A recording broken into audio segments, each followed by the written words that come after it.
Et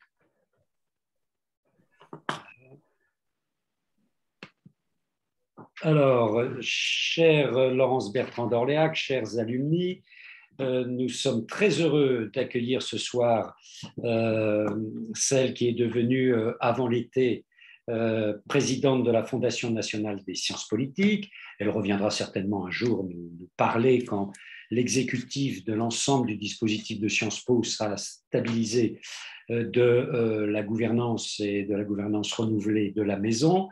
Ce soir, c'est Laurence Bertrand d'Orléac en tant que professeure d'histoire de l'art et en tant qu'entrepreneuse, si l'on peut dire, d'exposition, dont cette exposition qui aura lieu dans un an, à peu près jour pour jour, au Louvre, sur les choses, qui vient nous parler ce soir et qui va nous présenter en avant-première donc à la fois le projet intellectuel et toute une partie du contenu de cette exposition sur les choses, une histoire de la nature morte depuis la préhistoire. On n'aura certainement pas fini avant minuit, donc je plaisante. Mais c'est en effet... Alors tout d'abord, j'avoue que moi qui suis très amateur de nature morte, et en particulier des natures mortes de Chardin, quand j'ai vu le sous-titre de ton ouvrage, pour en finir avec la nature morte, j'étais extrêmement inquiet. Et après avoir lu toute une partie de l'ouvrage que tu as la gentillesse de m'offrir, j'ai été vite rassuré. Chardin figure en bonne place et en très bonne place, donc ça a rassuré le nostalgique de la nature morte chardinesque que je suis. Mais vous n'êtes pas là, moi, pour m'entendre, vous êtes là pour écouter la manière dont Laurence Bertrand d'Orléac va nous introduire dans cet univers et j'ai le plaisir, chère Laurence, de te passer tout de suite la parole. Et encore une fois, merci d'avoir répondu à notre invitation.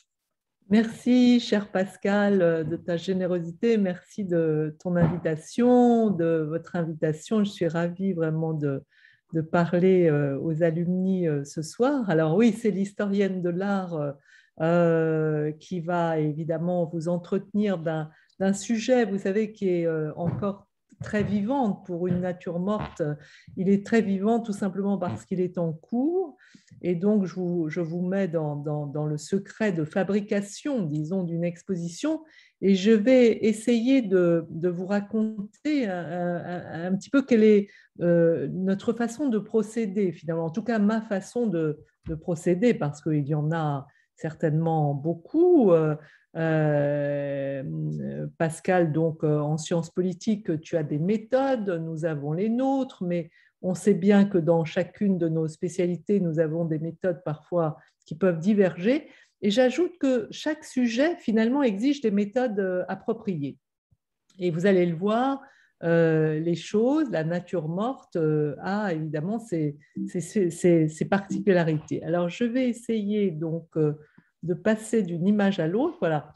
Alors, d'abord, non pas pour parler de moi, mais pour être plutôt par honnêteté, disons, pour vous expliquer un petit peu comment nous passons de la recherche en histoire de l'art au commissariat d'exposition, finalement, parce qu'il y a des historiens de l'art qui ne font pas d'exposition, et puis il y a des personnes qui font des expositions et qui, pour autant, ne se diraient pas, disons, forcément historiens de l'art, mais plutôt commissaires d'exposition. Alors, j'ai en fait suivi des études d'histoire générale. J'ai soutenu 2 doctorats, et puis une habilitation à diriger des recherches à Sciences Po. C'est là où j'ai connu donc nos bons maîtres que tu as connus aussi, Pascal, Pierre Milza et Serge Berchaigne en particulier.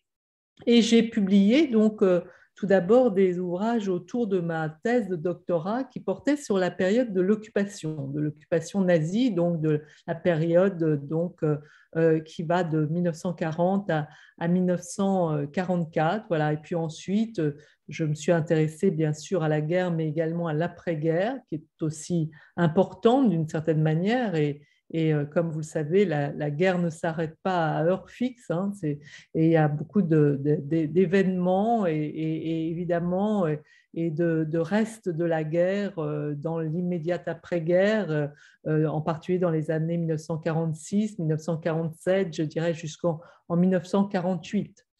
Alors, ça a donné lieu aussi, cette spécialité, disons, de la guerre, à une première exposition, L'art en guerre, qui a eu lieu en 2012, alors que j'avais soutenu ma thèse bien avant, à la fin des années 80. Pourquoi? Parce que c'est un sujet délicat. La période de l'occupation a été un sujet longtemps controversé et personne n'avait osé, disons, se lancer dans cette aventure d'une exposition. Et c'est le directeur du Musée d'Art moderne de la ville de Paris, Fabrice Ergotte, qui courageusement s'est lancé dans l'aventure et m'a commandé une exposition. Bon, à l'époque, j'ai dit tout d'abord non, parce que j'estimais que ça n'était pas mon métier de faire des expositions. Et puis un ancien étudiant de Sciences Po m'a fait remarquer que c'était bien égoïste de ma part, car j'étais la personne qui connaissait le mieux le sujet de la commande, et que si je ne le faisais pas, au fond, c'était une forme de, non pas de lâcheté, mais enfin vraiment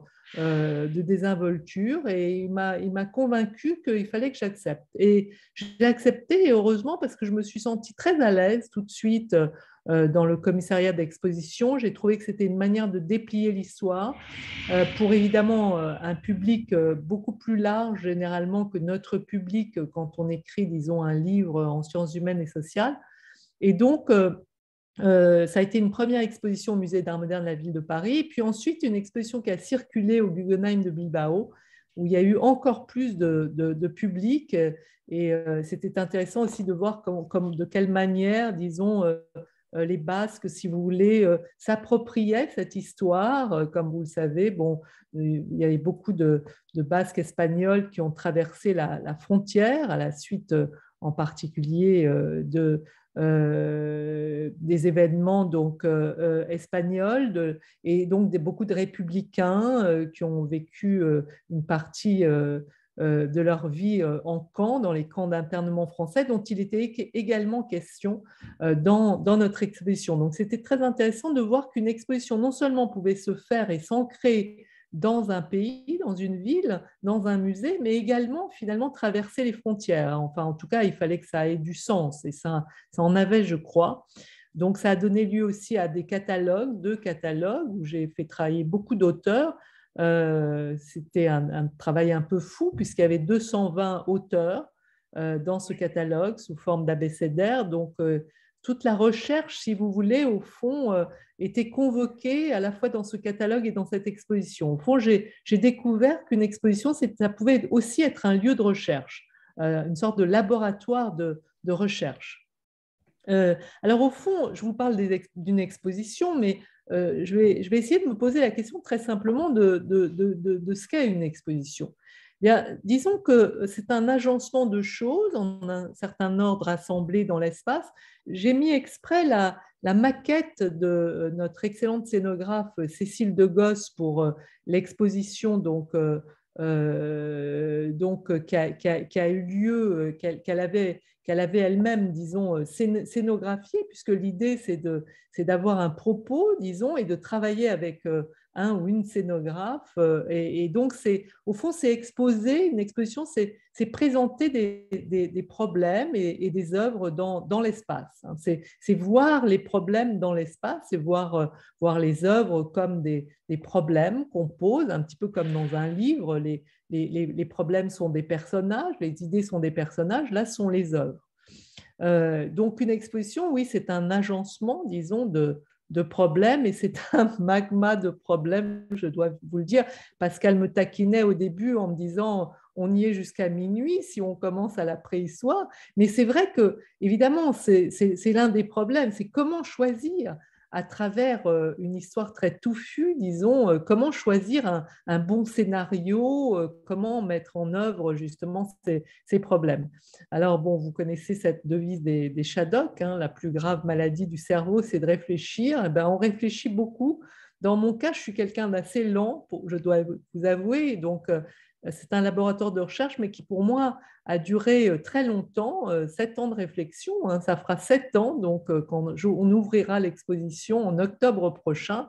Alors, il y a des personnes sans doute dans l'assistante déjà qui se disent quand même, s'ils sont complètement fous de passer 7 ans de leur vie sur un problème comme la nature morte, au lieu tout simplement d'en jouir, mais bon, pourquoi tant de temps passé à réfléchir? Bon, moi, ça, vous savez, c'est ce que je dis toujours à nos étudiants qui veulent faire des thèses de doctorat. Je leur dis, on peut très bien vivre sans faire de thèse de doctorat. C'est un métier un peu fou, la recherche. On ne sait pas très bien pourquoi, à vrai dire, on est comme ça amené à rechercher aussi longtemps. Alors, n'empêche que cette petite maladie et ce virus, disons, a continué parce qu'on m'a commandé, après l'art de l'art de la guerre, donc l'art en guerre plutôt, on m'a commandé donc une autre exposition sur la guerre, les désastres de la guerre, au Louvre-Lens. C'est donc Henri Loiret à l'époque qui m'a fait cette commande. Et là, c'était mon premier commissariat vraiment général, si je puis dire. Et là, j'ai voulu en fait me poser le problème de la guerre, des représentations de la guerre sur la longue durée. Et ça a donné donc dans ce sublime musée dont on parlait, Pascal, le Louvre-Lens, qui est un musée très magnifique, qui a été construit par des Japonais, conçu par des Japonais, un nuage de musées. Et donc, ça a donné cette grande exposition où j'ai essayé de montrer les différentes étapes dans l'histoire des représentations de la guerre depuis 1800, c'est-à-dire depuis les guerres napoléoniennes, hein, jusqu'en 2014, c'est-à-dire ça se passait en 2014 jusqu'à l'extrême contemporain. Et j'ai pu montrer à la fois les traditions, disons, mais aussi les ruptures dans les politiques de représentation par les artistes, puisque vous savez qu'avant 1800, on avait tendance à représenter de façon toujours héroïque la guerre, et à partir des guerres napoléoniennes, il y a vraiment, au contraire, toute une iconographie du désastre, et c'est une chose tout à fait nouvelle qui mène aussi et qui a probablement, disons, abondé notre mentalité. Disons qu'avant les années 1800, si on avait posé la question à des contemporains, est-ce que vous préférez la guerre à la paix, ça aurait été une question pas du tout évidente, à laquelle les réponses auraient été différentes, alors qu'évidemment, si aujourd'hui on pose la question, est-ce que vous préférez la guerre à la paix, certainement nous aurions beaucoup plus de réponses en faveur de la paix. Nous sommes devenus non pas des pacifistes, bien sûr, mais des amoureux de la paix. Enfin, si même parfois on fait la guerre, ça n'est pas comme un phénomène naturel, comme ça l'était, mais c'est plutôt comme une obligation, enfin comme une très grande contrainte. Disons qu'à partir des années 1800, on voit plutôt les inconvénients de la guerre que les avantages. Alors, cette exposition donc sur les choses, c'est l'idée aussi, disons que, vous savez, on pense un sujet en principe aussi dans un contexte historique. Et c'est vrai que cette question des choses, évidemment, elle est posée par énormément de chercheurs et de chercheuses dans les sciences humaines et sociales. Pourquoi? Ben parce que disons, notre place d'humain, disons, dans l'univers est remise en question pour des raisons à la fois, disons, écologiques, politiques et philosophiques. Et je constate donc que je ne suis pas la seule, disons, à m'intéresser aux choses. Hein. On parle beaucoup d'histoire aussi de la culture matérielle. Il y a la question, je le disais, de la critique écologique de l'anthropocène, la philosophie spéculative. Beaucoup de jeunes philosophes s'intéressent aux choses, l'anthropologie des choses, la sociologie des choses, l'économie des choses, la poésie des choses, bien sûr, et c'est peut-être celle qui m'a évidemment animée d'entrée de jeu, le théâtre des choses, le son des choses, la représentation des choses, ça c'est notre affaire. Donc, si une exposition est un agencement de choses, hein, et des problèmes contemporains, il faut le prouver. Maintenant, je vais essayer de vous le prouver. Alors, d'abord, vous savez, nous marchons, il y a une expression que j'aime beaucoup, nous montons toujours sur les épaules des géants pour faire l'histoire. Et moi, je suis en dialogue avec un homme immense qui a été Charles Serling, qui était un conservateur au musée du Louvre, qui a vécu la période de l'occupation à New York, au Metropolitan. Il était juif polonais d'origine. Et il a eu l'idée de faire la plus grande exposition sur la nature morte à travers les âges, donc à l'Orangerie des Tuileries en 1952. Donc la plus grande exposition vraiment très, très généreuse, disons, a eu lieu en 1952.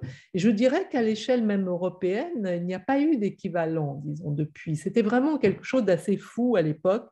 Alors évidemment, c'était à l'aube, si je puis dire, de la société de consommation. Et par exemple, il n'exposait pas le cinéma, alors qu'il adorait le cinéma, ni la photographie. Donc, nous allons essayer, disons, de prolonger, au fond, la démonstration de Charles Sterling à notre modeste mesure.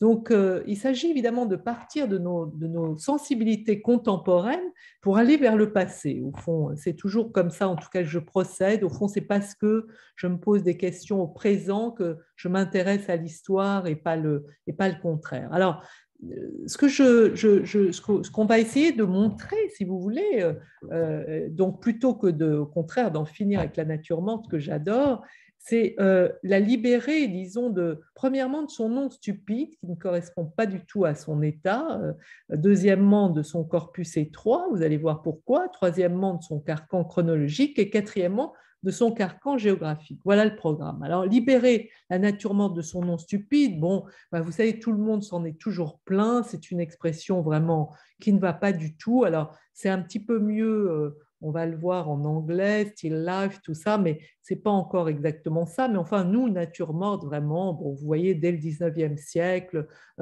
Théophile Gautier, il est une expression consacrée qui nous contrarie beaucoup. Nous sommes forcés d'employer car tout le monde la comprend. C'est celle de nature morte, comme si la nature ne vivait pas toujours. Hein. On peut en rester là, parce que finalement, il y a beaucoup d'auteurs qui sont exprimés là-dessus, mais c'est vrai que c'est ridicule, nature morte, enfin, ça n'existe pas, la nature est toujours vivante, enfin, elle est encore vivante. Donc, on la trouve, cette expression, elle est très tardive, en fait, elle vient à la fin du XVIIe siècle, et bon, elle tend à, disons, décrire ce qui est en effet une nature morte, comme vous le savez, bon, un rassemblement d'objets, des vases, des ustensiles, des métaux, du marbre, de pierre, de bois. Mais au fond, ça ne veut pas dire pour ça que la nature morte n'existe pas depuis beaucoup plus longtemps que cela. Simplement, on ne l'appelait pas nature morte, mais l'agencement, disons, de choses existe, on va le voir depuis très longtemps. Alors encore une fois, bon, c'est vrai qu'il y a d'autres expressions qui sont peut-être un peu plus heureuses. Moi, celle que je préférerais peut-être, c'est bodegones en espagnol. Bon, mais c'est assez limitatif aussi, disons. Still life est quand même mieux que nature morte, incontestablement. Enfin bon, il faut bien, nous, qu'on discute effectivement dans notre langue, si je puis dire. Donc, c'est l'expression vraiment que j'ai envie de discuter, nature morte. Et parler de choses, au fond, ça a le mérite de la clarté. Et puis, je ne sais pas comment dire, il y a moins d'inertie. C'est un mot simple, chose. C'est un mot pénétré aussi de tellement à la fois de savoir, mais aussi de poésie, de littérature. Et ça permet beaucoup plus, je trouve, de rêver. Et puis, il y a aussi évidemment tout l'arrière-fond philosophique avec Heidegger, bien sûr, mais pas seulement. Alors, deuxième chose, libérer la nature morte de son corpus étroit. En effet, bon, ben, voilà un beau jardin pour te faire plaisir. Donc, par Pascal, ce magnifique tabatière que nous allons présenter dans l'exposition et qui est au Louvre. Nous travaillons bien sûr avec les collections du Louvre et c'est délicieux. Alors, évidemment, il y a la peinture en général dans la nature morte et puis il y a les objets d'art. Vous voyez, par exemple, on présentera cet objet d'art très amusant, ce chauffe-main, pour montrer que les choses sont aussi des représentations de choses. Hein. En fait, ce qui nous intéresse sont vraiment les représentations de choses. Et là, vous voyez, c'est un objet, mais c'est une représentation de livre, en fait. Hein. C'est très amusant. Et puis, nous allons présenter aussi la photographie. Évidemment, nous allons l'intégrer, comme ce très beau Valérie Belin. Et puis, nous allons montrer aussi du cinéma. Et nous entrons dans l'exposition, nous n'entrerons pas par ce film de Tati qui est merveilleux. C'est ce passage formidable quand, vous savez, Tati arrive et tourne autour de ce fauteuil qui fait des bruits un peu obscènes, pour tout dire. Et évidemment, son grand corps n'est pas du tout adapté à ces nouveaux fauteuils New Look, mais finalement insupportablement inconfortable selon lui. Enfin, on voit très bien son air dubitatif, c'est très amusant. Alors ça, c'est vraiment une réflexion sur les choses. Et puis, il y aura aussi de la vidéo. Par exemple, cette nature morte, si vous voulez, sera en mouvement et elle montrera la décadence des fruits à côté de très beaux chefs-d'œuvre qui montrent la même chose finalement, c'est-à-dire le temps qui passe sur les choses, hein, qui est l'effet dépérir. Libérer la nature morte de son carcan chronologique, en effet, on fait systématiquement commencer l'histoire de la nature morte avec l'Antiquité grecque. Hein. Alors pourquoi? Parce qu'évidemment, il reste des œuvres, même s'il y en a très peu, vous les verrez, mais surtout des textes, des noms d'artistes, des commentaires sur la valeur des œuvres. On sait par exemple par Pline que Pyrrhaikos était un artiste qui avait beaucoup de succès, qui faisait des petits tableautins, on l'appelait le peintre des choses sordides, le riporographe, des objets vils, disons, mais ça avait beaucoup de succès, les gens aimaient beaucoup déjà ce style-là. Bon, alors évidemment, on fait presque tout naître, la démocratie aussi, et tout chez les Grecs. Les Grecs sont les génies, bien sûr, mais en réalité, je me suis posé la question très simple, mais enfin, ce n'est pas possible que les Grecs aient inventé le dessin des choses tout de même, ça existait avant. Alors évidemment, j'ai trouvé des choses. Par exemple, le premier que je trouve, au fond, c'est peut-être cette corne de bison, tout simplement, qui est donc, que tient la Vénus de Locelle. Alors, c'est évidemment moins 25 000 ans avant notre ère. Donc, c'est évidemment quelque chose qui est une chose, si vous voulez, qui symbolise la fertilité. C'est la chose pour le symbole. Et puis, cet arc, par exemple, on se dispute encore entre spécialistes pour savoir qu'est-ce que c'est. Est-ce que c'est un arc? Est-ce que c'est un panier? Vous voyez, donc, en tout cas, bon, on sait qu'il y a beaucoup, surtout d'animaux, disons, hein, plutôt que d'humains et de choses, mais on trouve déjà, évidemment, dans la préhistoire, des choses comme ça. Et puis, je me suis posé la question quand même de la nature morte indépendante, c'est-à-dire les choses pour les choses, pas les choses avec un personnage, pas les choses avec une Vénus, mais les choses pour les choses. Eh bien, j'en ai trouvé une en embêtant, en cassant les pieds à mes amis spécialistes de la préhistoire.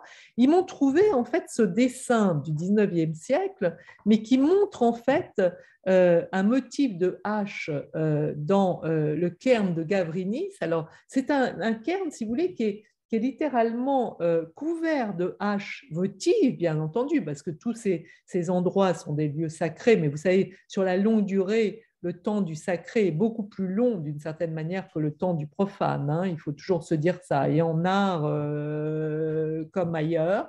Et donc, vers 3500 avant notre ère, donc il y a une espèce de warhol préhistorique, si vous voulez, avec toutes ces haches dans ce cairn, et on va montrer le dessin de cette hache.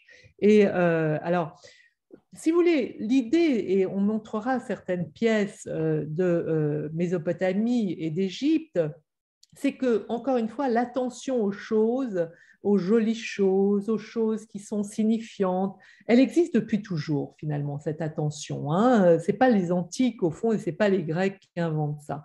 Là, vous voyez, par exemple, ce menuisier, évidemment, qui taille le limon. Eh bien, justement, le timon d'un char, c'est très important, cet objet.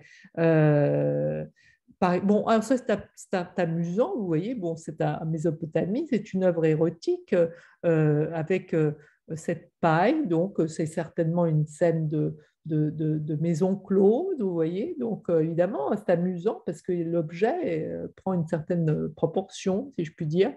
Et puis alors évidemment, il y a tout l'aspect aussi dans les reliefs votifs, si vous voulez, c'est toutes les scènes de libation, c'est-à-dire que les morts, si vous voulez, devaient partir bien nourris, hein, ils devaient vivre dans l'au-delà, alors ils emportaient, il fallait que représenter, si vous voulez, tout ce qu'ils allaient emporter dans l'au-delà.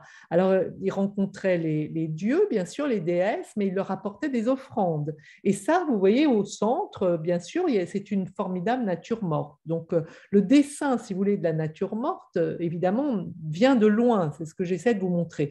Et d'ailleurs, entre parenthèses, le Capharnaüm de la tombe de Toutankhamon dit bien, effectivement, la soif d'objets, que les objets, c'est très important à la fois dans la vie, mais aussi dans la mort. Vous voyez, par exemple, c'est amusant, en Égypte, je trouve ce fardeau qui prend une proportion énorme par rapport à ce petit ouvrier.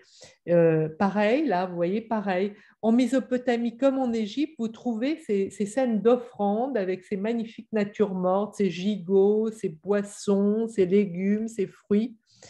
Et vous avez aussi vraiment des petits morceaux de nature morte, alors pour elle-même, sans ces divinités. Vous voyez là, c'est magnifique, on dirait presque un Georges Braque, vous voyez. Et pourtant, bon, ça date encore une fois, là aussi, de l'Égypte ancienne. Alors, autre carcan chronologique, on dit que du VIe siècle, c'est-à-dire la chute de l'Empire romain, au XVIe siècle, tout d'un coup, il n'y a plus du tout eu de choses représentées. Alors, c'est incroyable, mais c'est plutôt vrai. C'est plutôt vrai, et on dit, en général, il y a un grand trou entre le VIe siècle, disons, et le XVIe siècle, disons, et en particulier avec cette magnifique œuvre de barbarie, donc cette perdrix avec ces gantelets de fer, et entre les deux, rien. Alors, j'ai postulé, disons, que l'éclipse ménageait des exceptions et que les choses n'avaient pas pu disparaître comme ça du jour au lendemain sans laisser de traces. Alors, évidemment, on les retrouve, mais dans le régime du religieux, en Occident, en tout cas dans la religion chrétienne, si vous voulez, vous avez plein de choses. Vous avez même des petites choses très amusantes, comme vous voyez ces petits objets de couture de la Vierge qui montrent que la Vierge aussi est quelqu'un qui n'a pas seulement le livre à droite, mais aussi finalement quelque chose de la vie un peu quotidienne, disons, de cette Vierge. Et puis à droite aussi, des très petites natures mortes un petit peu dans tous les coins, très belles, mais toujours généralement, effectivement, pendant 1000 ans, toujours des objets rivés aux religieux. Mais vous avez quand même des morceaux, des fragments d'objets comme ça. Par exemple, dans la marqueterie de bois, on en trouve dans les lieux religieux, en particulier en Italie. Et cette très belle marqueterie témoigne effectivement de ce goût aussi de l'objet, là, de cette magnifique armure. Et puis alors, il y a quelque chose que j'ai mis en valeur. Je crois que ça a été la première fois qu'il me semble, enfin, qu'on l'a mis en valeur. C'est Christ des jours de fête, si vous voulez. C'est-à-dire que il m'a semblé très intéressant que ces images populaires dans les églises, si vous voulez, donc au XVe siècle, par exemple, soient des images où on montrait beaucoup d'objets. Alors, de quoi s'agit-il? Il s'agit en fait toute une iconographie de propagande, si vous voulez, chrétienne, qui habitue en fait à ce que le jour du dimanche soit un jour férié pour pouvoir prier, pour pouvoir faire de bonnes actions, etc. Et alors, c'est tout simplement le Christ qui est recrucifié par des objets qui sont utilisés dans les métiers, hein, par tous les métiers, disons. Et j'ai trouvé que c'est très amusant parce qu'il y a aussi une attention aux choses, évidemment, pour les dénoncer, si je puis dire, enfin, pour qu'elles servent en tout cas le récit religieux. Pareil, les fameuses Arma Christi, alors là, on voit très très bien mis en valeur les objets donc de la crucifixion. Et là, de temps en temps, très rarement, c'est vrai, vous avez par exemple une page de ce livre d'ivoire que nous allons exposer où nous n'avons plus que des objets avec ces petites marques de pied, mais très discrètes. Et là aussi, il y a une attention vraiment aux choses. Alors, nous avons libéré la nature morte de son carcan chronologique. On ne fera plus commencer l'histoire, j'espère, de la nature morte avec l'Antiquité. On ne parlera plus d'éclipses puisque les choses ont continué à être représentées, mais il faut maintenant la libérer de son carcan géographique, disons, et uniquement centré sur l'Occident, en ouvrant tout simplement des fenêtres, hein, très modestement. Vous allez voir, c'est très peu de choses. Donc, on va essayer de libérer la nature morte de son carcan géographique. Alors déjà, on a commencé à ouvrir le jeu, hein, en parlant de la Mésopotamie et de l'Égypte, mais il faut continuer. Et alors, j'ai cherché, si vous voulez, quelque chose de l'ordre de la nature morte pendant cette fameuse éclipse, disons. Eh bien, au moment, disons, au XIIIe siècle, où tous nos objets sont rivés aux religieux, où finalement les artistes respectent la loi de la religion, hein, qui doit vraiment d'abord s'exprimer par les saints, par le Christ, par la Vierge, eh bien, en déplaçant la focale, j'ai trouvé cette œuvre magnifique, ces kakis, donc, qui sont enfin, en réalité des Bouddhas, si voulez-vous. Nous la prenons pour une magnifique nature morte, mais les choses sont imprégnées, encore une fois, de sacré. C'est probablement le Bouddha central étant le Bouddha le plus important. C'est du moins l'analyse de mon ami Chan Mingpeng, qui est une spécialiste de l'art extrême oriental. Et donc, on a ces 6 kakis de Muki, qui est un moine chinois, si vous voulez, et qui fait cette chef-d'œuvre que nous allons exposer pour la première fois, puisqu'il n'est jamais sorti. Il est à Kyoto, dans un temple japonais. Il n'est jamais sorti du Japon pour l'instant, mais ça prouve, si vous voulez, qu'au fond, en déplaçant la focale, on trouve des choses un peu partout, enfin, pas seulement dans nos contrées. Vous voyez, au moment donc, où cette Vierge, effectivement, ménage, si je puis dire, des objets symboliques, de l'autre côté, donc, nous avons effectivement une forme de liberté. Il faut dire que ce moine chinois est réputé pour sa liberté déjà à l'époque. Alors, cette façon d'ouvrir des fenêtres sur d'autres cultures, évidemment, elle mérite de redonner, je trouve, un coup de fraîcheur à la nature morte, et elle est d'autant plus intéressante si elle procède par correspondance dans le temps, disons. Alors, la mise en correspondance n'interdit pas la chronologie, hein, que les choses soient claires. Moi, je suis historienne et j'aime beaucoup aussi rappeler quand même l'évolution des choses. Mais ça l'entrave quand même, cette chronologie, si vous voulez, ça complexifie, disons, la chronologie.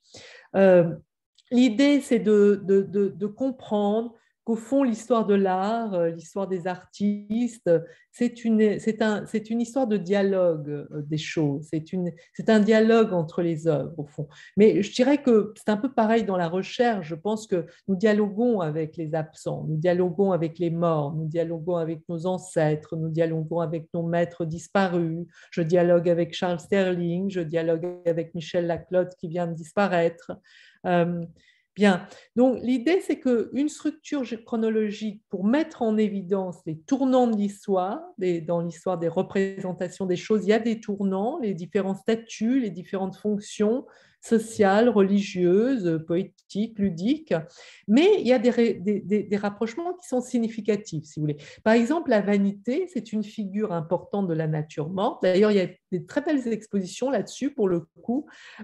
Et là, évidemment, c'est très intéressant de montrer que dès le 1er siècle après Jésus-Christ, donc on a cette représentation de la mort, hein, qui s'oppose à la vie. Et puis ce genre, finalement, il existe jusqu'à nos jours. Il y a encore des artistes aujourd'hui qui font des natures mortes, et ce n'est pas du tout par passéisme, c'est parce qu'ils éprouvent le besoin encore de représenter cette figure vraiment emblématique de la mort.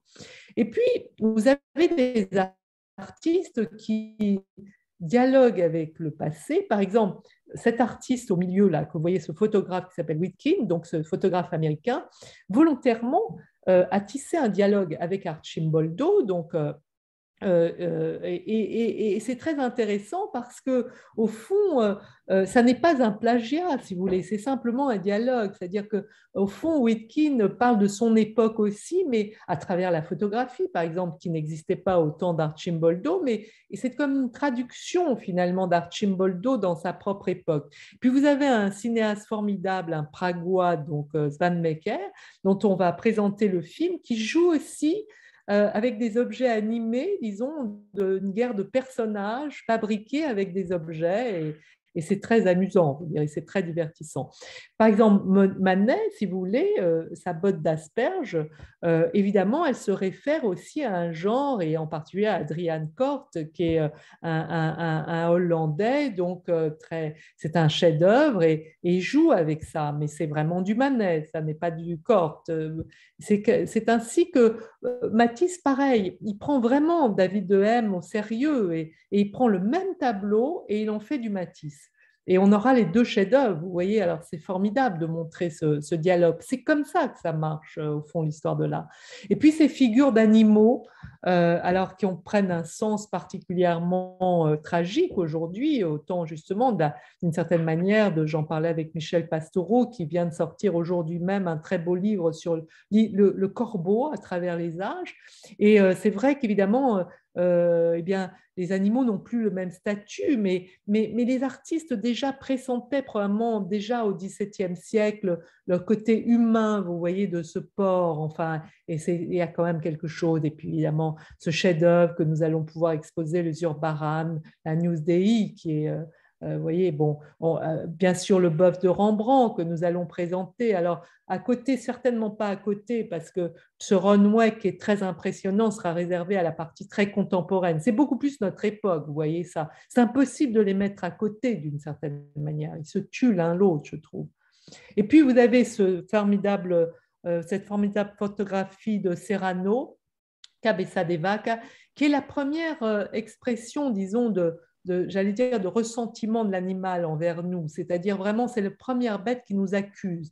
D'habitude, disons je trouve qu'elle appelait plutôt la compassion. Vous voyez, ce Ribera, par exemple, au XVIIe siècle, attire notre pitié presque, notre humanité. Et bien là, Serrano finalement fait dire à sa vache que cette vache nous tient à l'œil maintenant. Ça, c'est la première fois, je crois, dans l'histoire de l'art. Au fond, on va montrer aussi cette action-réaction, c'est l'expression que j'aime bien de Starobinski. On va montrer dès le début, au fond, que la nature morte, elle est traversée, elle montre à la fois la vie et la mort. Dès le départ, au fond, il y a ce jeu. Les antiques, disons, montrent déjà ce jeu entre la vie et la mort. Et puis, il y a aussi des choses qu'on voudrait montrer qui sont intéressantes. C'est le moment, si vous voulez, avec le capitalisme, disons l'évolution du capitalisme, où, en particulier dans le Nord, les tableaux, si vous voulez, vont montrer, disons, au premier rang la marchandise, les marchés, la cuisine, et au deuxième rang, le religieux. Vous voyez, dans miniature, disons, la scène religieuse avec l'épisode de Marthe et de Marie. Hein. Et c'est très intéressant parce que ça, c'est tout à fait nouveau. Au fond, la religion donc, passe au second plan et va s'affranchir d'une certaine manière, va affranchir les choses. Enfin, les choses vont s'affranchir du religieux.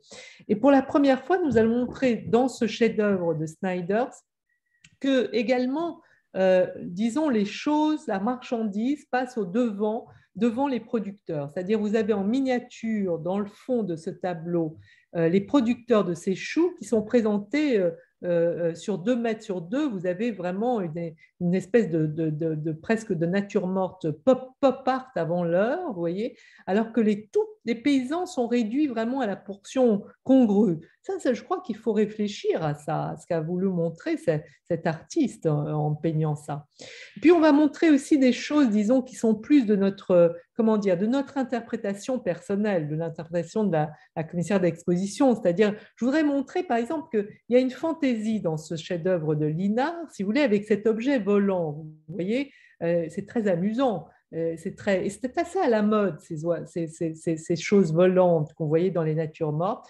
Et je voudrais montrer au fond que Dali, c'est pas qu'il a rien inventé, mais dans cette nature morte vivante, hein, c'est le titre de son tableau, au fond, il y avait déjà finalement de la fantaisie, voire quelque chose de l'ordre du surréel dans ces tableaux du XVIIe siècle. Voilà, c'est tout pour aujourd'hui. C'est la fin, en fait. Je veux vous laisser un petit peu aussi sur la fin et peut-être sur cette phrase qui sera sans doute, sauf si vous me dites que c'est une très mauvaise idée, peut-être à l'entrée de l'exposition, quelque chose de ce qu'a dit Victor Hugo. Au fond, les choses et l'être ont un grand dialogue. Voilà, ça commencera comme ça et puis ça finira, j'espère, par quelque chose d'un peu de rêveur, si vous voulez. Ce sera une exposition qui sera savante, mais j'espère également méditative. Vous comprenez, c'est un peu ça l'avantage d'une exposition, c'est qu'on peut la voir à plusieurs niveaux. Disons, on peut la comprendre, la saisir, l'apprécier, j'espère, avec plusieurs formes de sensibilité, d'attention, de degré de lecture. Voilà. Mais j'ai trop parlé maintenant et c'est à vous, donc je vous laisse la parole et réagir ou me poser des questions. Je serais ravie de vous répondre.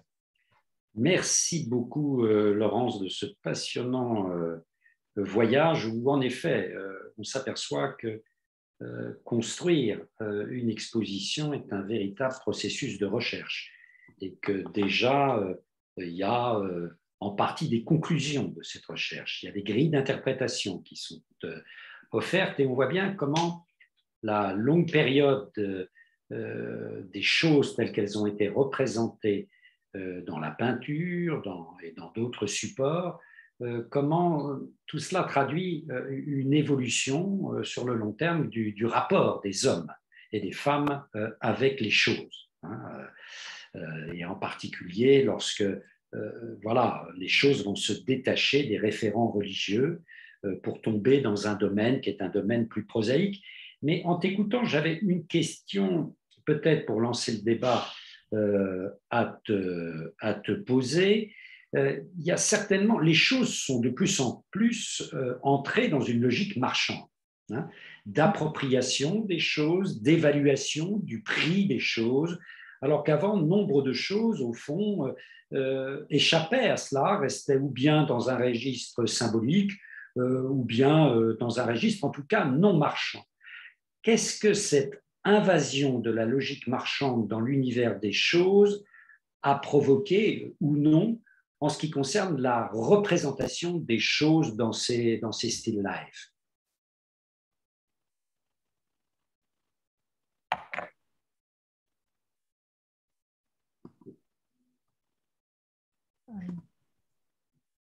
Là, on ne t'entend plus.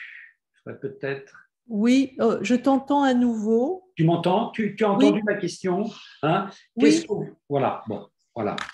Je crois l'avoir entendu, en tout cas dans la première partie, j'ai l'impression que tu faisais allusion à ce moment très important dans l'histoire, disons, d'accélération du capitalisme, où les choses vraiment acquièrent un statut de marchandise. Alors, c'est quelque chose qui est bien décrit par Marx, d'ailleurs. Je commence mon livre par le chapitre du Capital, qui est assez amusant d'ailleurs, parce que Marx était un mauvais poète, mais c'était quand même un poète. Du coup, il a parfois des passages très amusants sur les choses et sur le fétichisme de la marchandise, à cette réverbe près que ce qui a changé, disons, et en particulier dans les travaux de chercheurs américains, c'est d'anthropologues, c'est au fond de dire, Marx a vu quelque chose de l'ordre, en effet, de cette marchandisation du monde, de cette fétichisation de la marchandise, de cette impossibilité pour la marchandise d'échapper à ce processus, justement, et c'est là-dessus aussi que s'appuie, disons, toute une critique du matérialisme et de la marchandisation du monde, toute la critique situationniste, etc. Enfin, s'appuie là-dessus. Sauf que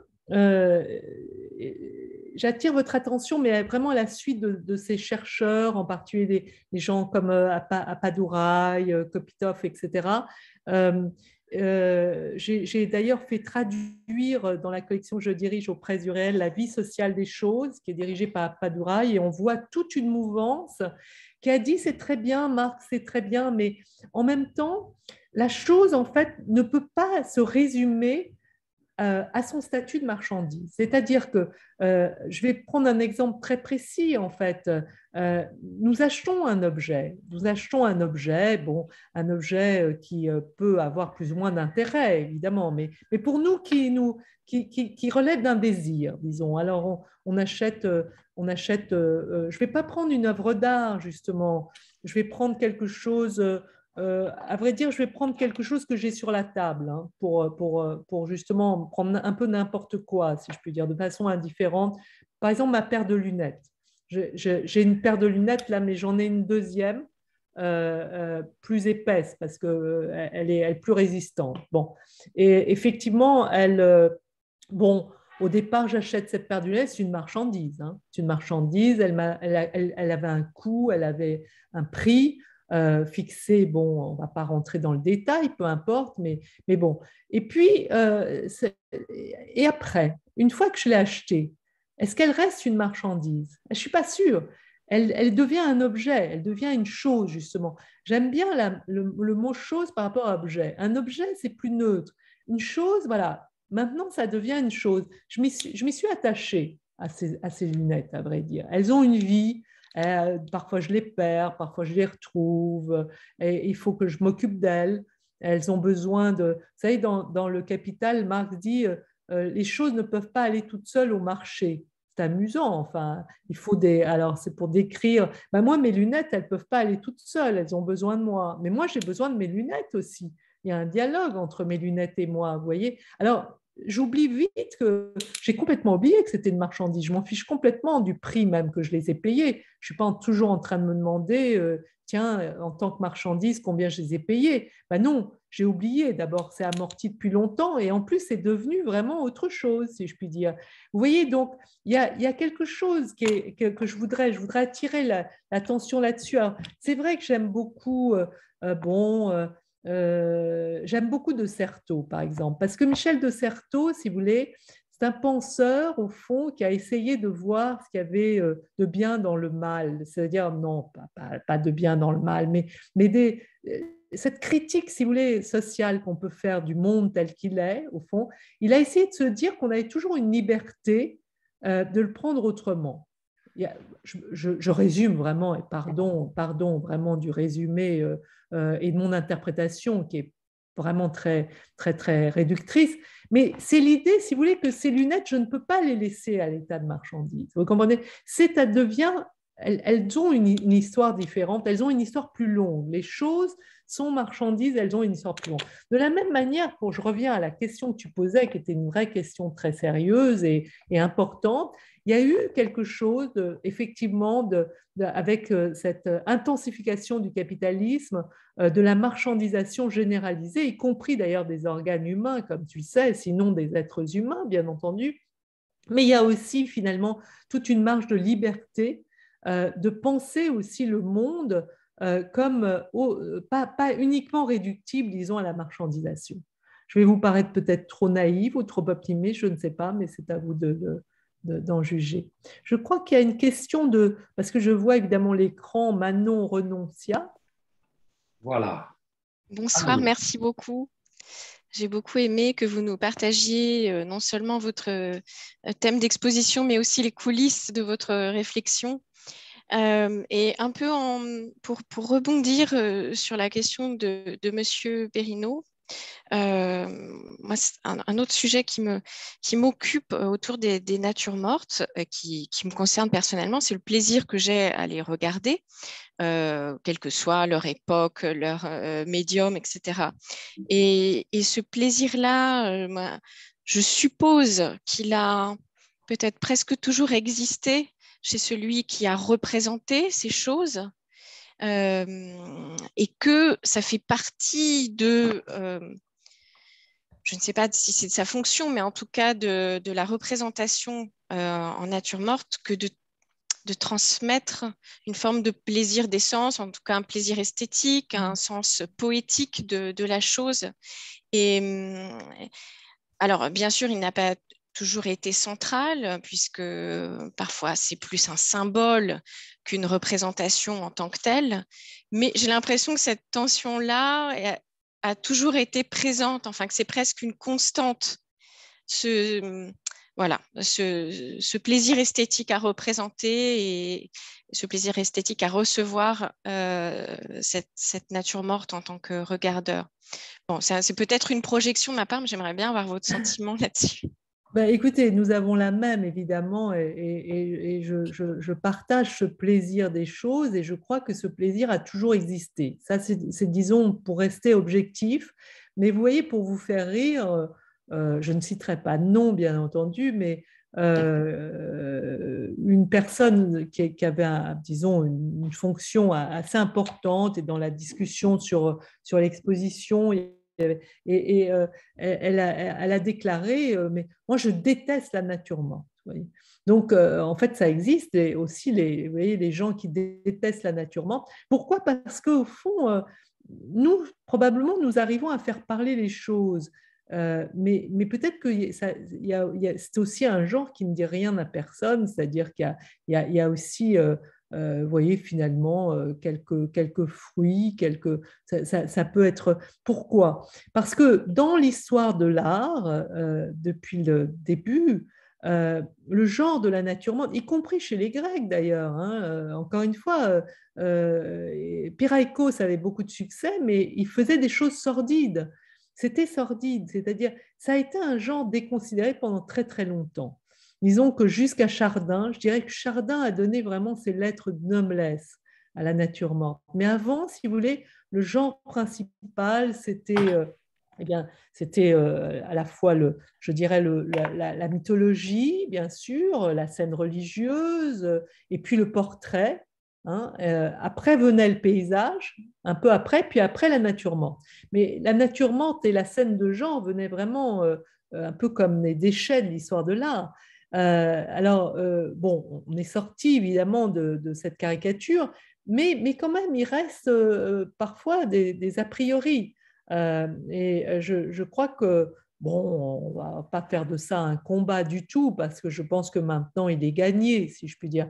Mais enfin, votre attention, si vous voulez, votre propre sensibilité ne recoupe pas forcément la sensibilité de tout le monde. Ça, c'est la première chose. La deuxième chose, c'est que vous dites il y avait un plaisir à représenter les choses, des belles choses. Mais en réalité, il y a aussi des artistes qui montrent des choses affreuses, des choses repoussantes. Vous verrez, par exemple, l'artiste japonais Tetsumi Kudo, vous verrez des natures mortes ignobles qui font peur.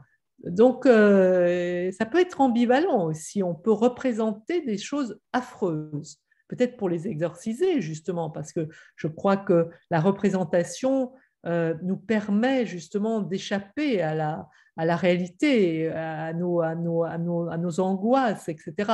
Un des problèmes et des malentendus aujourd'hui, je crois, c'est de ne pas comprendre que les images ne sont pas la vérité. Les images sont une interprétation de la vérité, de la réalité des choses. C'est différent, ce n'est pas la réelle. Hein, quand on va au cinéma, on n'est pas devant la réalité, on est devant un film, on est au cinéma. C'est bien tout le malentendu qui a existé de façon tragique. On reparle de Samuel Paty aujourd'hui dans la caricature. La caricature n'est pas la réalité, c'est une caricature. C'est autre chose, vous comprenez? Et l'art est ce qui nous permet sans doute d'avoir un espace de liberté qui parle du conscient, mais également de l'inconscient des humains. Ça, c'est très important de ménager une place à l'inconscient. Nous ne sommes malheureusement pas des êtres parfaits et les artistes sont les premiers à le savoir. Ils ont accès, eux, contrairement à la plupart de nous tous, ils ont accès directement, plus directement à leur inconscient, pas seulement à leur conscience et à leur conscient. Une autre question? En attendant qu'il y ait d'autres questions, j'avais une deuxième question à te poser. L'amateur de nature morte, je n'ose plus dire le mot, que je suis, a toujours été étonné par le statut exceptionnel que l'artiste donnait, jusque par exemple à Chardin, donnait à une chose ou à deux, trois choses. Et il faisait accéder les choses à un statut d'exception. À partir du 19e, du 20e, de la production de masse des choses, est-ce qu'on n'est pas passé d'un univers où il y avait une rareté des choses à un univers de profusion des choses et donc d'une certaine manière de vilification des choses, hein? Regardons le nombre de choses que nous jetons au quotidien. Hein. Déjà, nos grands-parents, nos arrière-grands-parents jetaient certainement pas 10 fois moins, 20 fois moins que ce que nous jetons. Et est-ce que ça n'a pas fait changer la représentation des choses, j'allais dire, dans l'art beaucoup plus contemporain? Par exemple, à chaque fois que je vais, je ne sais pas, à New York et que je regarde les œuvres d'Andy Warhol, la manière, est-ce qu'il n'y a pas maintenant un rapport dérisoire à la chose qui est dû à cette profusion des choses que l'on voit par exemple dans la manière dont Andy Warhol reproduit par exemple à 10 exemplaires les fameuses boîtes de potage ou que sais-je encore. Est-ce qu'au fond, il n'y a pas là l'effet d'un contexte et du fait qu'on est passé d'un univers de rareté à un univers de profusion, et que dans un univers de profusion se noue un rapport, me semble-t-il, dans l'art tout à fait contemporain, beaucoup plus, qui est un rapport de dérision plutôt qu'un rapport où on cherche à rendre la chose, même parfois tout à fait anodine, on cherche à la faire accéder à un statut exceptionnel. Oui, tu as bien perçu et on voit que tu es attentif à l'art contemporain parce que c'est vrai qu'il y a toute une part, disons, des œuvres qui montrent le côté dérisoire ou des choses dérisoires. Par exemple, je pense à une thèse formidable qui vient d'être soutenue, enfin, il n'y a pas très longtemps, de Morgane Labarre sur la saucisse. Bon. Alors, la saucisse, vue par les artistes contemporains, c'est extrêmement drôle, mais caustique, vraiment très caustique. Et c'est tout ce côté société de consommation aussi avec les hot dogs, etc. D'ailleurs, le hot dog, tu vois, tu le retrouves aussi chez des artistes pop artistes de l'époque de Warhol.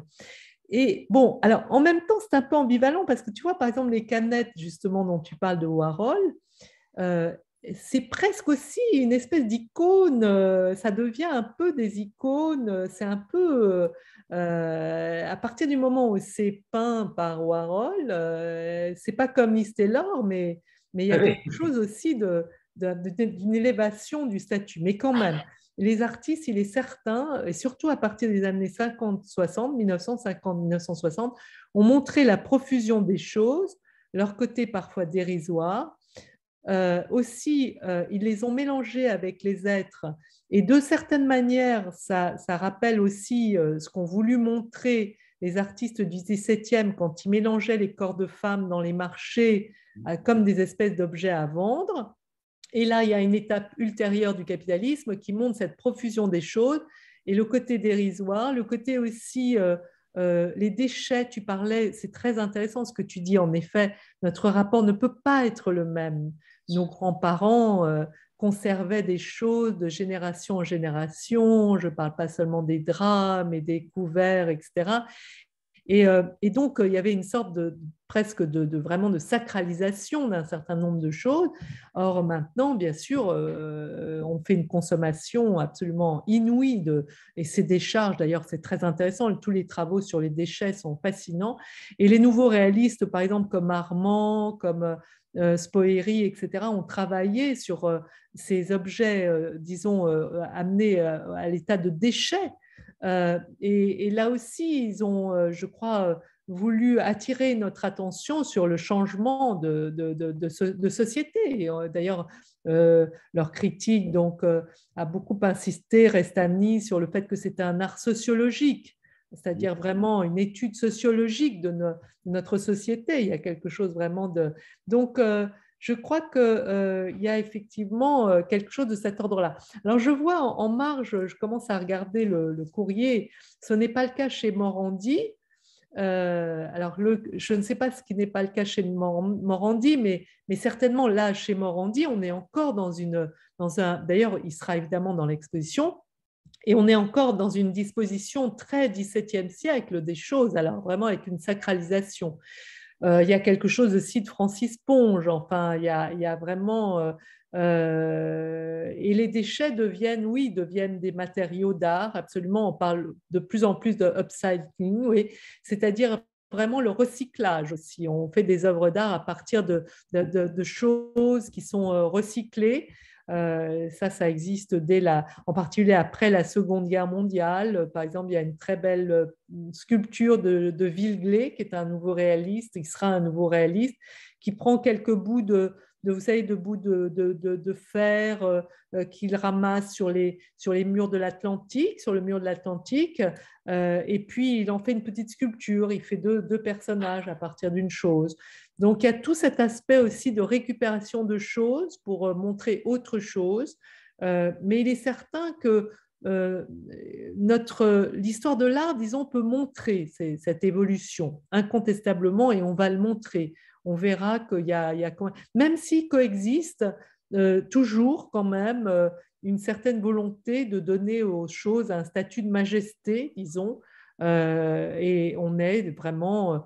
Il y a, par exemple, je ne sais pas, Valérie Belin, par exemple, qui, quand elle avait exposé au musée d'Orsay à partir des œuvres de Manet.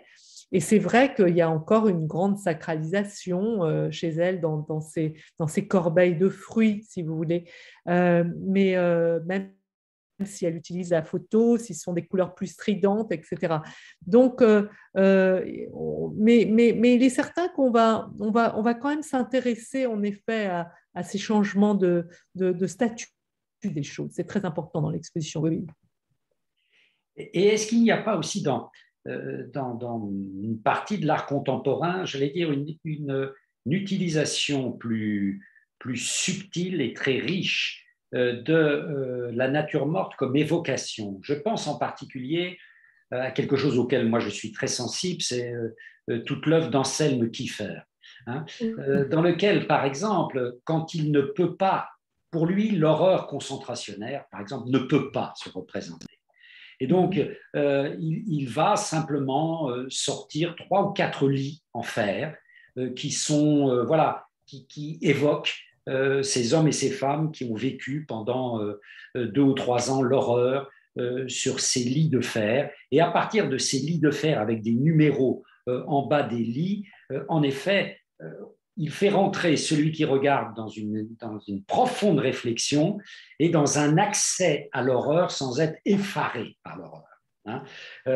Et je trouve ça extrêmement fort. C'est comme aussi la manière dont il représente la guerre dans ces tableaux qui sont faits de matière comme du sable, de la rouille, etc., où il fait figurer simplement un tout petit bateau au milieu de ce magma de rouille, de fer, de sable. Hein. Il y a là, au fond, chez lui, mais aussi chez d'autres, l'utilisation de la chose comme évocatrice de ce que l'on ne peut pas représenter. Ce que la représentation picturale, graphique, n'arrivera vraiment jamais à représenter. Hein.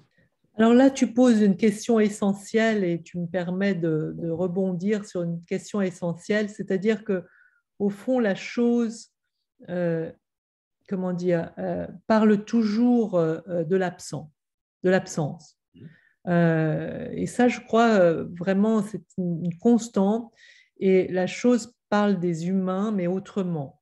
Et pour tout vous dire, il y avait une œuvre en particulier de Chim qui m'avait aussi beaucoup ému et plu, et j'y pense souvent. Chim, c'est un reporter de guerre pendant la guerre d'Espagne.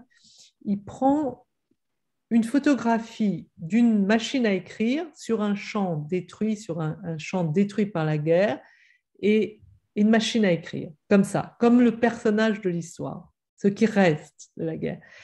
Et c'est tellement émouvant parce que immédiatement, on ne peut pas ne pas penser à l'écrivain. Qui a écrit sur cette machine? Qui est mort à la guerre? Qu'est-ce qui se cache derrière cet objet? Et donc, je crois que, évidemment, ce n'est pas toujours le cas, mais il y a quelque chose quand même de tragique dans une chose. Et il y aura une partie de l'exposition qui s'appellera dans la solitude des choses. Parce que, au fond, dans certaines œuvres, il y a à la fois la tragédie de l'histoire, mais il y a aussi les êtres qui nous manquent et qui sont non pas résumés par des choses, c'est absurde, mais quand quelqu'un disparaît, il reste des choses, il reste ces choses, des choses qu'il a choisies, des choses avec lesquelles il a vécu, des choses. Donc, d'où on est, bon, je ne sais pas, sur ma table, par exemple, j'ai un coupe-papier d'une amie très chère. Donc, je le conserve et je ne peux pas ne pas penser à cette amie parce qu'elle est sur mon bureau, vous voyez. Et c'est très important. On est entouré, au fond, d'objets comme ça, qui sont des doudous. D'ailleurs, dans le catalogue, il y aura une partie, dans la deuxième partie du catalogue, ce sera ce que j'appelle un chosier. Il y aura 200 entrées avec des dessins d'artistes contemporains, mais aussi des entrées choisies par des auteurs. les auteurs, toutes sortes d'auteurs, à la fois des historiens de l'art, des historiens, il y a même un cuisinier qui va nous faire, Passard nous a offert un poireau, etc. Et il y a une entrée doudou, c'est la conservatrice du musée des jouets.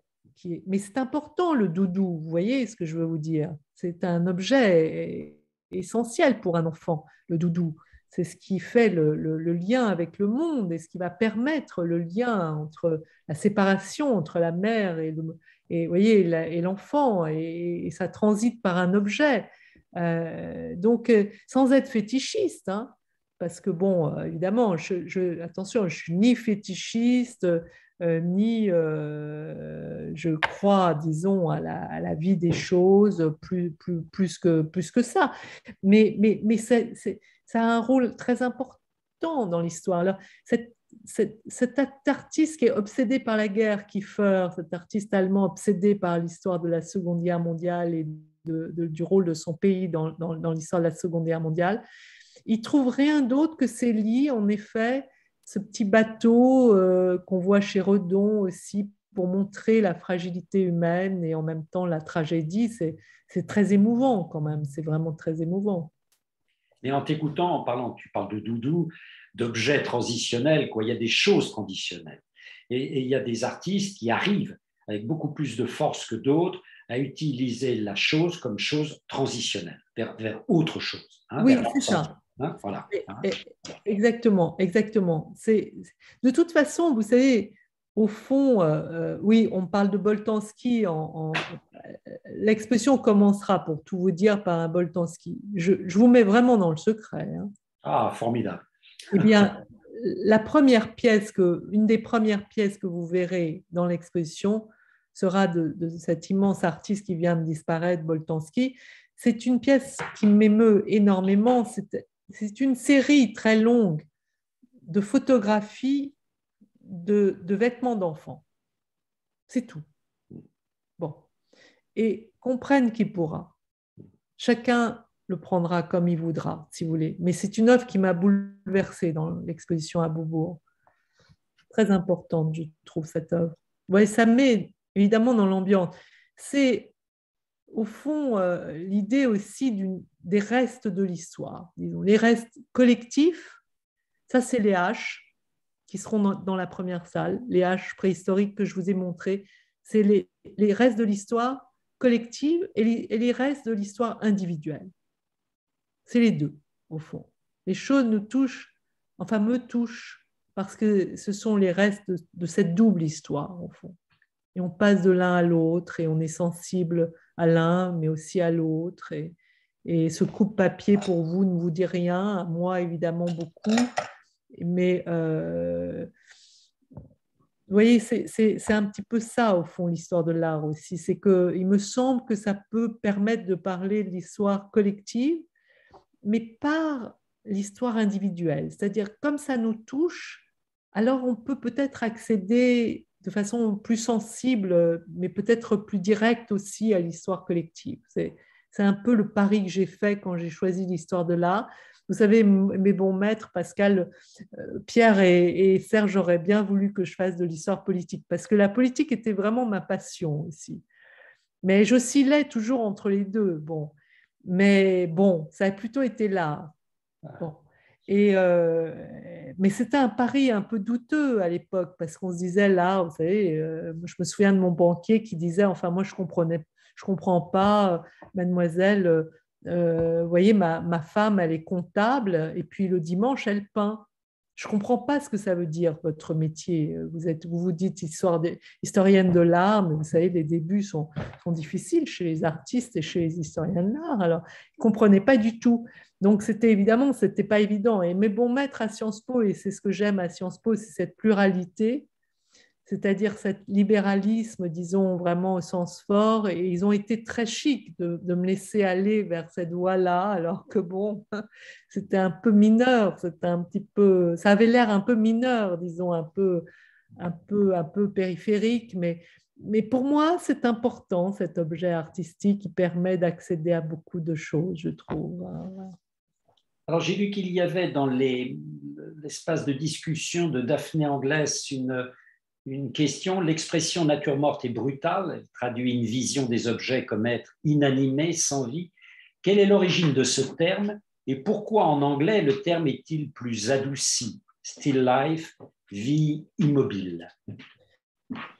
Écoutez, Daphné, la seule chose que je peux vous dire, c'est que c'est né donc sous la plume d'un écrivain en 1690, l'expression nature morte.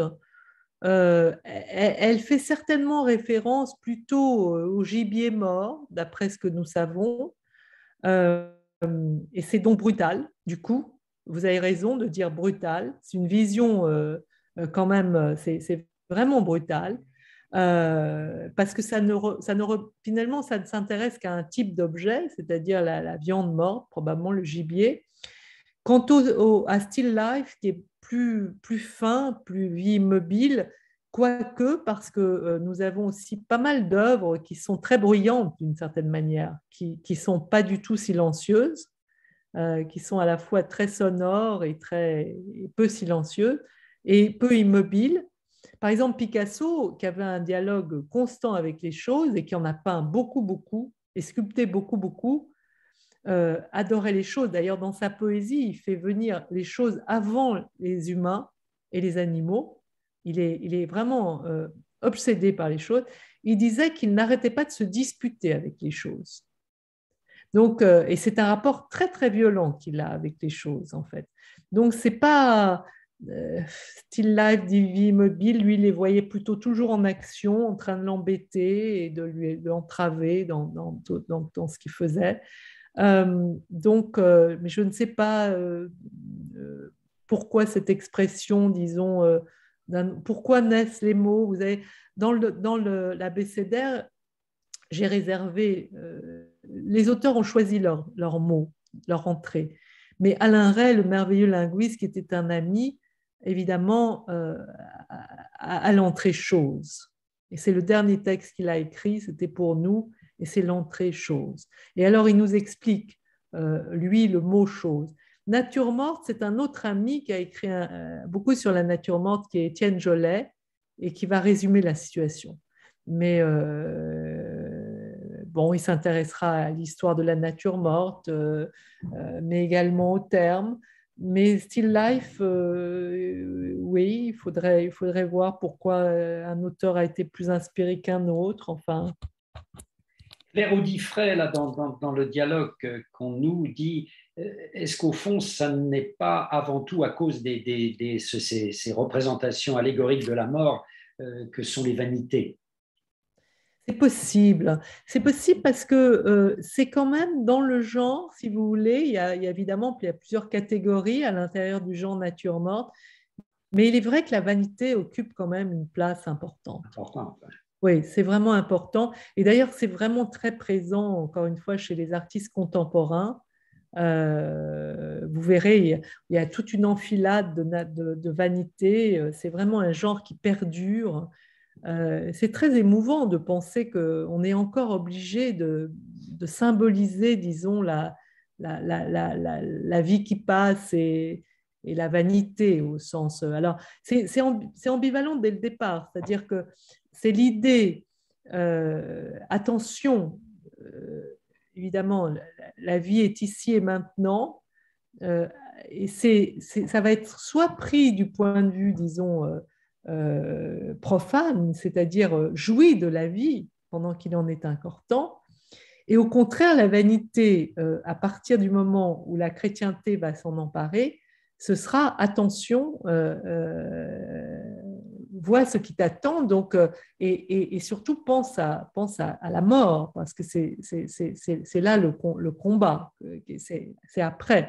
Et donc, c'est toujours avec cette ambivalence, disons, la vision profane, la vision religieuse. Ça, mais en tout cas, c'est un thème, je vois bien quand même la nécessité pour les artistes contemporains de s'en emparer. C'est quand même signifiant. Alors que la mort, ça ne vous aura pas échappé. On en a beaucoup parlé pendant la pandémie.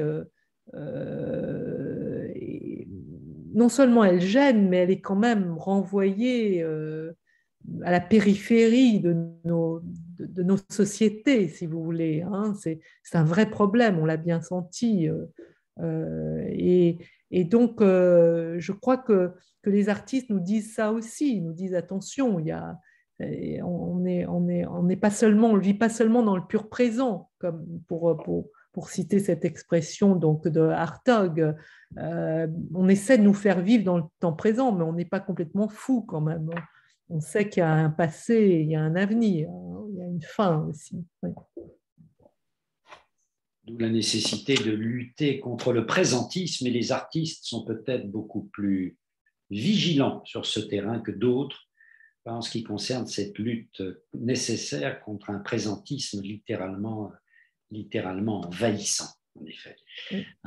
Est-ce qu'il y a encore une dernière question? Sinon, nous allons libérer Laurence en la remerciant, et je crois vraiment traduire ce que vous avez ressenti, en la remerciant au nom de tous les alumni qui étaient là ce soir réunis autour de toi, chère Laurence. Merci beaucoup. Une dernière question? Non? Bien. Eh bien, Laurence, encore merci 1000 fois. Vraiment, le voyage et l'expédition étaient passionnants. Merci de nous avoir guidés, de nous avoir accompagnés. Et puis, donc, à très bientôt. Bientôt, et vraiment, je vous promets une visite pour les alumni au Louvre. Hein. Ça n'est pas tombé dans l'oreille de sourd. Dans un an, hein, Pascal. Merci de votre invitation. Merci beaucoup. Merci. Au revoir. Au revoir. Bonne soirée. Au revoir.